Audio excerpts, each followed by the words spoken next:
I write this under order of my doctor. His prescription for my misfortune is bringing about what he has described as a considerable skewing of the nerves, is to detail the events leading to this point in the hope that some remedy may present itself, if only he knew of the tragedy I labour beneath. Regardless, I should no doubt introduce myself to demonstrate the utmost spirit of goodwill to my kindly, if somewhat ill-understanding physician. I was the typical Englishman, with good breeding.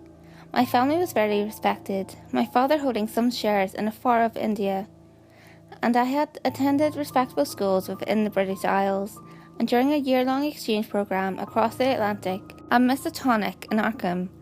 Of course, despite my respectable background, curiosity is indeed a natural thing, and like most other students, I was able to gain a glimpse at some of their more eldritch grimoires and manuscripts, whose dark teachings are retained in even the most upright of fellows. Indeed, it is my half-remembered perusal of some of these texts that has allowed me to shed some light on the veil I almost assuredly unwittingly pierced. The year was 1923, and I had just turned 22.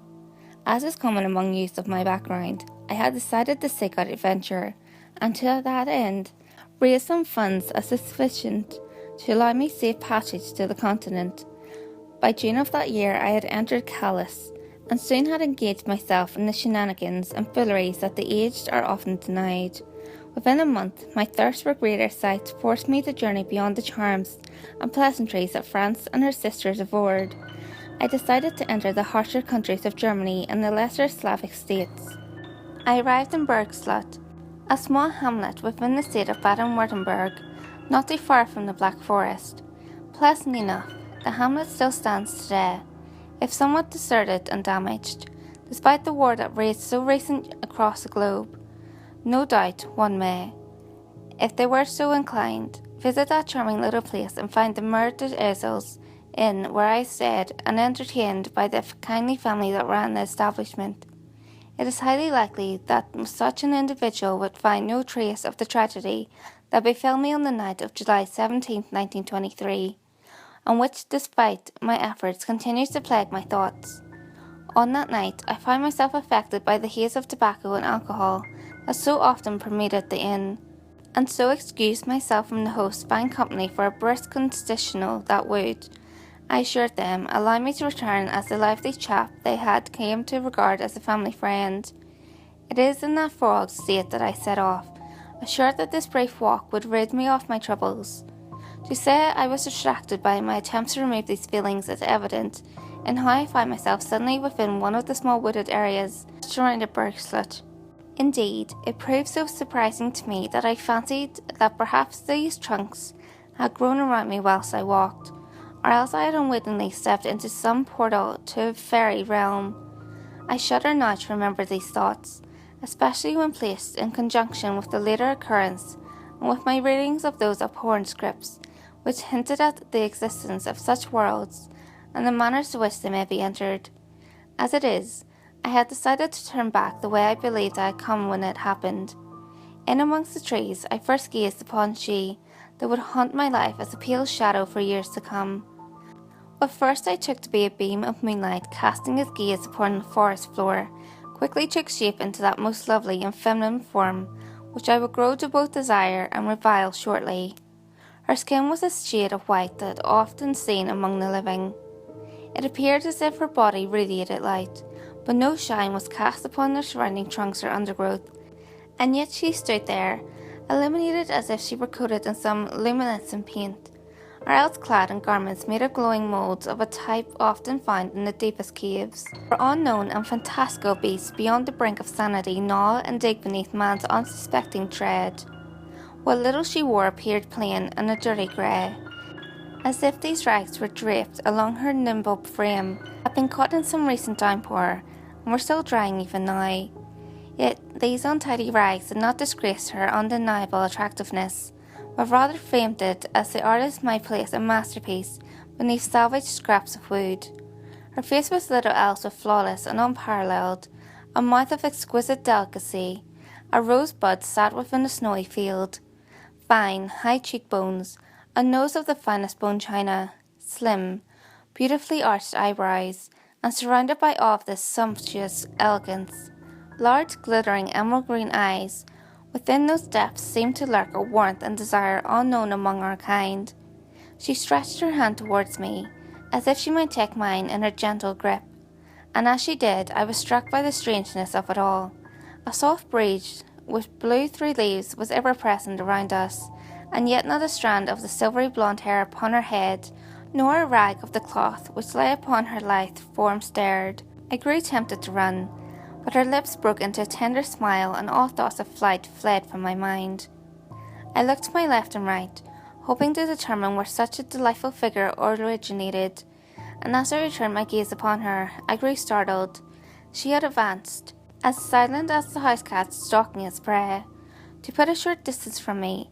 How a person could advance from 40 to 10 yards in a mere second without so much as a rustle of leaves was beyond me.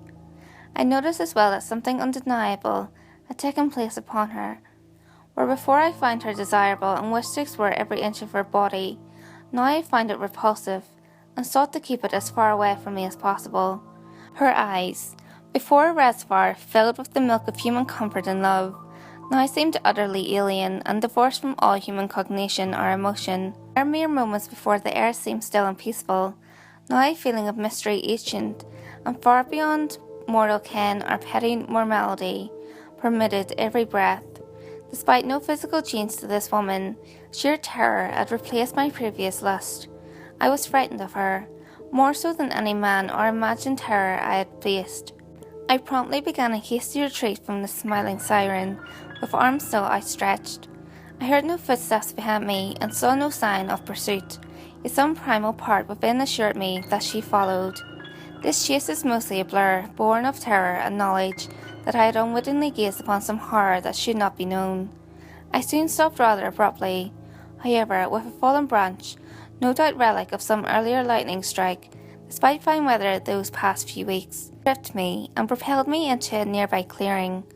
My conscious senses returned as this stumble, and it took a moment to bear my surroundings before attempting to stand. I sat up, blinked, and felt the chill of death upon my cheek. My erstwhile object of affection had returned, and knelt before me, still smiling, cupped my face in her hand. She leaned forward and placed a delicate kiss upon my lips. At this point, I awoke within my room at the inn, after realizing that I was indeed alone, and that it was indeed sunlight streaming through my window, and that I was whole and alive. I admit that I nearly wept with joy.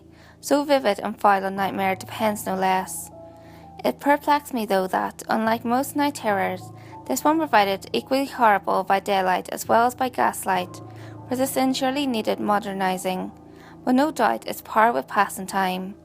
Nevertheless, something seemed amiss. I found my answer in the mirror. I had evidently gone to my bed in my evening wear, a not uncommon occurrence. My left cheek seemed seared a shade of red, as if a glove filled with ice had rested upon it. Too could be dismissed by some psychosomatic expression of my nightmare.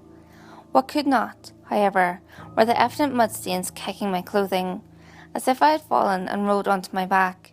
Even the elbows of my jacket were coated, as if I had propped myself up on the muddy ground. It is here that I was struck by a pang of immense loss, as if I had lost a lover. A very real lance of pain stabbed my heart and caused me to fall to the bed, clutching at my chest. Another lance struck my brain, and I gritted my teeth as amid the liquid waves of molten agony, fuzzy, indistinct memories surfaced. Vague images of some gathering of beings like her smiling as she led me among their ranks. The feel of ice-cold hands caressing and stretching my body. The heaviness of others, cold as cadavers, pressing against me, probing as I probed. A half-remembered thought of, why do they not breathe, before I was overwhelmed by foul and unnatural acts, which filled me with unholy pleasures and pious hatreds. Before I could remember more, I fainted. 25 years on from that day, I still have no clue as to what happened that night. These half-forgotten memories still lurk barely beneath the surface, bobbing like troublesome corks. I still receive those aching heart pangs, although the headaches have never returned, and I still feel that horrible mourning, that sadness for lost love, and more, a lost innocence. I can only hope that I never remember what else I have lost, or recall the events of that night, for I should undoubtedly turn completely insane and kill myself. Such a choice may be taken from me, however, for in recent days I have caught a glimpse of her as I have lived my life. A half-fleeted glance in the mirror, or near discriminated sighting of the crowds, carries me back to her world and her people. Perhaps she is indeed a hallucination, and the doctors are too late. We shall see.